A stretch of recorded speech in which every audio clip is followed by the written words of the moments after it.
പ്രകാശ് ഡള്ളായിരിക്കുന്ന എന്താ? എന്തു പറ്റി? ഒന്നുമില്ല സർ. പ്രകാശിന് എന്തോ സംഭവിച്ചിട്ടുണ്ട്. ഒന്ന് തെളിച്ചു പറ. സിദ്ധാർത്ഥൻ സാറ് എന്നെ തല്ലി. തല്ല്? ബാലു, സിദ്ധാർത്ഥൻ തല്ലുകയോ? എന്തിനാ താൻ തല്ലിയേ?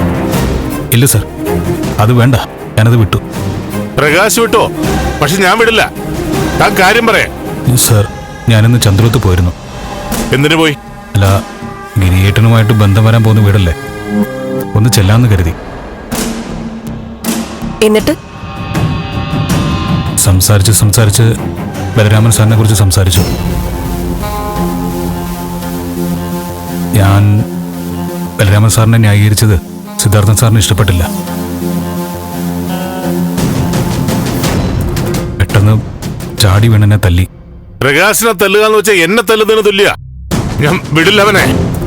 Sir, sir please, Prakash sir please, Prakash മാറി. സർ അങ്ങോട്ട് പോകരുത്. സർ, എന്നോട് സ്നേഹം ഉണ്ടെങ്കിൽ പോകരുത്. പ്രകാശ് ഞങ്ങൾക്ക് മോനെ പോലെയാ, അറിയാലോ. അപ്പൊ ചോദിക്കണ്ടേ? അതെ, ചോദിക്കണ്ടേ?